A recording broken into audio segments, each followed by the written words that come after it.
చాలా టేస్టీగా, సింపుల్‌గా అయిపోయే మూన్ బిస్కెట్స్ ఒక్కసారి చేసి పెట్టుకుంటే గనక నెల రోజుల పాటు పిల్లలకి స్నాక్స్‌గా ఇవ్వచ్చు. మరి ఈ మూన్ బిస్కెట్స్ ఏ విధంగా తయారు చేసుకోవాలో, వీటికి కావాల్సిన పదార్థాలేంటో చూసేద్దాం. చాలా టేస్టీగా ఉంటాయి. పిల్లలు కూడా ఇష్టంగా తింటారు. మరి ఇంకెందుకు ఆలస్యం చూసేద్దామా? Welcome back to my channel.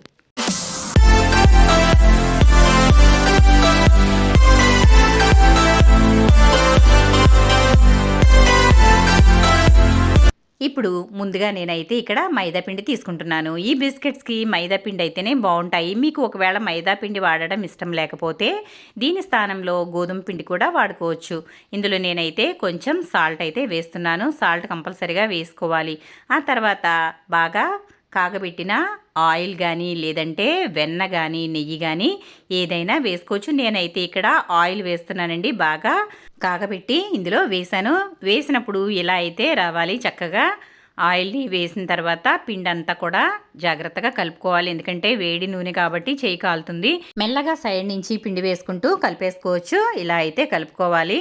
ఈ ఆయిల్ అంతా కూడా పిండిలో బాగా కలిసేలాగా కలిపేసుకోవాలి. ఇలా కలుపుకున్న తర్వాత ముద్దగా చుడితే పిండి అనేది ముద్దగా అవ్వాలండి. అప్పుడే మనకి పిండి అనేది ఆయిల్ కరెక్ట్గా సరిపోయినట్లు.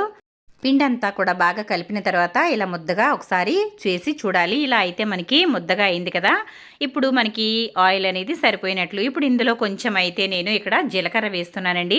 ఈ బిస్కెట్స్లలో జీలకర్ర వేసుకుంటే చాలా బాగుంటుంది. ఆ తర్వాత ఒక స్పూన్ అయితే వాము వేస్తున్నాను. వాము జీలకర్ర సమానంగా వేసుకోవాలి.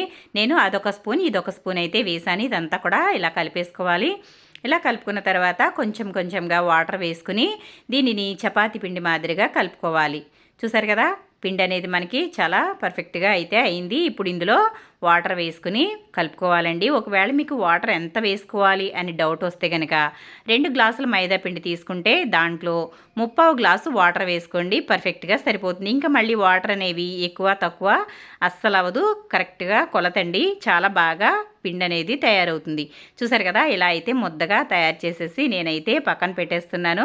ఇలా పిండిని బాగా సాఫ్ట్గా అయ్యే వరకు కాసేపు అయితే కలపాలి. ఇలా కలిపేసిన తర్వాత మూత పెట్టేసి ఒక అరగంట పాటు అయితే పక్కన పెట్టుకోవాలి. చూడండి, పిండి కలిపిన తర్వాత ఈ విధంగా వేలితో టచ్ చేస్తే మనకి పిండి అనేది చాలా సాఫ్ట్గా అయితే అనిపిస్తుంది. చూసారు కదా, ఎలా అయితే కలిపేసేసి పక్కన పెట్టేసుకోవాలి. అరగంట తర్వాత ఇప్పుడు చూద్దాము. పిండి చూసారా ఎంత సాఫ్ట్గా తయారైందో. ఈ విధంగా ప్లాట్ఫామ్ మీద కానీ, లేదంటే కనుక చపాతీ పీట మీద కానీ, లేదంటే ఏదైనా కవర్ వేసుకుని దాని మీద కూడా చేసుకోవచ్చు. పిండిని ఒకసారి మళ్ళీ బాగా కలిపేసుకోవాలి.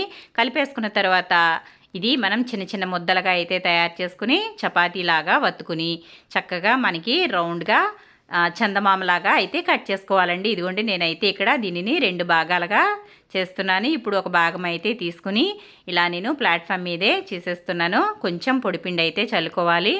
దీనిని మరీ చపాతీలాగా కాకుండా కొంచెం మందంగానే వత్తుకోవాలి. ఎందుకంటే మనకి మూన్ బిస్కెట్స్ అంటే ఇవి మందంగానే ఉంటాయండి. మనం ఇందులో బాగా కాచిన నూనె వేసాం కాబట్టి చక్కగా గుల్లగా వస్తాయి. చూసారు కదా, ఇలా అయితే చపాతీ కర్రతో చపాతీ మాదిరిగా వత్తుకోవాలి. మరీ చపాతీ అంటే పలుచగా కాకుండా కొంచెం మందంగానే దీనిని, అంటే మనం చక్కెరపారా చేస్తాం కదా, అంత మందంగా అయితే తయారు చేసుకోవాలి. ఇలా చపాతీలాగా చేసుకుని దీనిని చక్కగా చిన్న చిన్న మూన్లులాగా కట్ చేసుకుందాము.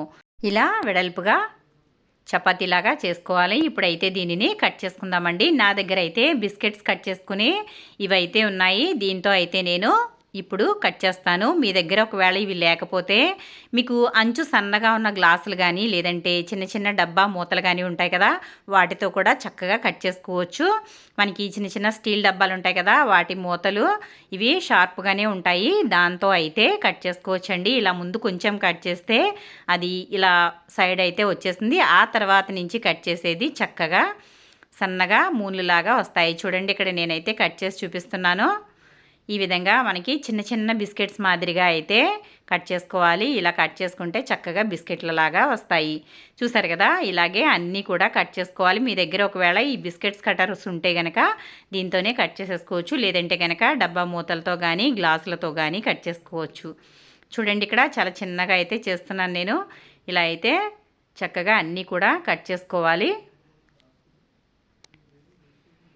చూసారు కదా, ఇలా అయితే చిన్న చంద్రవంకల్లాగా రావాలండి. మనకి బయట స్వీట్ షాప్లలో మిక్చర్ కొనుక్కున్నప్పుడు దాంట్లో అయితే ఇవి వస్తాయి కదా, విడిగా కూడా బిస్కెట్స్ బయట అమ్ముతారు. చిన్నపిల్లలు చాలా ఇష్టంగా తింటారండి వీటిని. ఇలా తయారు చేసి పెట్టుకుంటే ఇవి దాదాపు మనకి ఒక నెల రోజులు అయితే నిల్వ ఉంటాయి. ఇంకా స్కూల్స్ అయితే ఓపెన్ అవుతున్నాయి కదా, ఇంకా ఇలా రకరకాలుగా స్నాక్స్ అనేవి తయారు చేసి పెట్టుకుంటే పిల్లలు ఇంటికి వచ్చేసరికి చక్కగా వాళ్ళకి వేసి ఇచ్చినట్లయితే చక్కగా తినేస్తారు, పేచీ పెట్టరు. చూసారు కదా, నేనైతే అన్నీ ఇలాగే కట్ చేసేస్తున్నాను. మనకి చాలా వస్తాయండి, కొంచెం పిండి కలిపితే చాలా బిస్కెట్స్ అయితే వస్తాయి. ఇలాగే అన్నీ కూడా చక్కగా కట్ చేసుకోవాలి. ఈ విధంగా నేను అన్నీ కట్ చేసి ఒక ప్లేట్లో అయితే కొంచెం పొడి పిండి వేసి ఇలా వేసేసాను. ఈ విధంగా మనం అన్నీ కట్ చేసుకునేదాకా కూడా ఇవి అతుక్కోకుండా ఉంటాయి, ఇలా పొడి పిండి వేసి పెట్టుకున్నట్లయితే. చూసారు కదా, మిగిలిందంతా కూడా నేను ఇదే మాదిరిగా చందమామలు అయితే కట్ చేసేసానండి. మిగిలిన పిండితో కూడా ఇదే మాదిరిగా చందమామలు అయితే కట్ చేసేసుకుని ఆ తర్వాత నేను ఇప్పుడు ఆయిల్ పెట్టుకుని వేయించుకుంటాను. చూసారు కదా, ఈ విధంగా మనకి చక్కగా మంచి షేప్లో అయితే వచ్చాయి చూడండి. ఈ విధంగా అన్నీ కూడా తయారు చేసేసుకోవాలి. ఆ తర్వాత స్టవ్ అయితే వెలిగించి ఆయిల్ పెట్టేస్తున్నాను.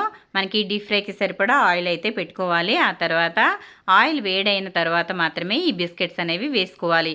ఒకవేళ ఆయిల్ వేడవకుండా బిస్కెట్స్ వేసినట్లయితే అవి గట్టిగా అయిపోతాయండి. కాబట్టి నూనె అనేది సమానంగా వేడవ్వాలి, తక్కువ వేడి అవ్వకూడదు, అలా అని ఎక్కువ వేడి కూడా అవ్వకూడదు. చూసారు కదా, ఈ విధంగా చిన్న చిన్న చందమామలు అయితే తయారు చేసేసాం కదా. ఇప్పుడు ఒక్కొక్కటిగా ఇందులో వేద్దాము. ఆయిల్ కాగిందో లేదో ముందైతే నేను 1-2 అయితే వేస్తున్నాను. ఆయిల్ అయితే చక్కగా కాగిందండి. ఇప్పుడు వీటిని అన్నీ కూడా వేసేసుకుందాము. అంటే మనకి ఈ ఆయిల్కి ఎన్ని అయితే పడతాయో అన్ని వేసుకుని చక్కగా చిన్న మంట మీద అయితే వేయించుకోవాలి. హై ఫ్లేమ్లో పెట్టినట్లయితే పైన కలర్ వచ్చేస్తాయి కానీ లోపల వేగవు, కాబట్టి వీటిని చక్కగా ఈ విధంగా మీడియం ఫ్లేమ్లో పెట్టి వేయించుకోవాలి.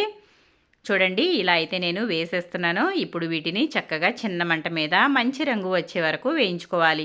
ఈ విధంగా చేసి పెట్టుకున్నట్లయితే పిల్లలు చాలా ఇష్టంగా తింటారండి. మరి ఈవినింగ్ స్నాక్గా మీరు కూడా చక్కగా తినేయచ్చు. చూసారు కదా, చక్కగా చందమామ బిస్కెట్లు అయితే ఈజీగా తయారు చేసుకోవచ్చు. చాలా సింపుల్గా టేస్టీగా అయిపోతాయి.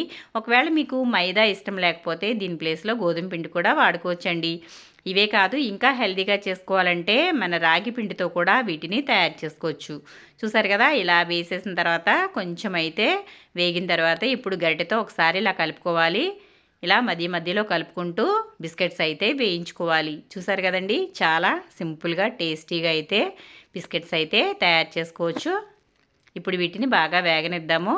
చిన్న మంట మీద ఈ రంగు వచ్చే వరకు వేయించుకోవాలి. ఇప్పుడైతే వేగిపోయాయి, తీసేద్దామండి. ఇలా జాలి గరిటెతో అయితే తీసేసుకోవాలి. చాలా సింపుల్గా టేస్టీగా అయితే చందమామ బిస్కెట్లు తయారు చేసుకోవచ్చు.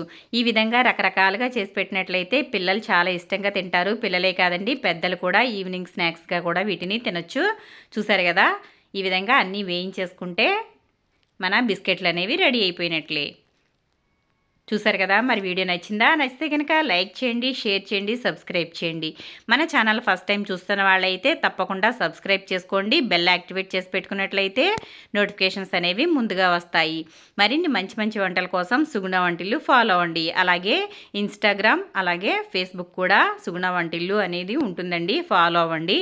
ఓకేనా? చూసారు కదా, చాలా సింపుల్గా బిస్కెట్స్ అయితే రెడీ అయిపోయాయి. అన్నీ కూడా ఇలాగే తయారు చేసుకుంటే చాలా టేస్టీగా ఉండే బిస్కెట్లు అయితే రెడీ అయిపోయాయి. మరి వీడియో నచ్చిందా? నచ్చితే కనుక లైక్ చేయండి, షేర్ చేయండి, సబ్స్క్రైబ్ చేయండి.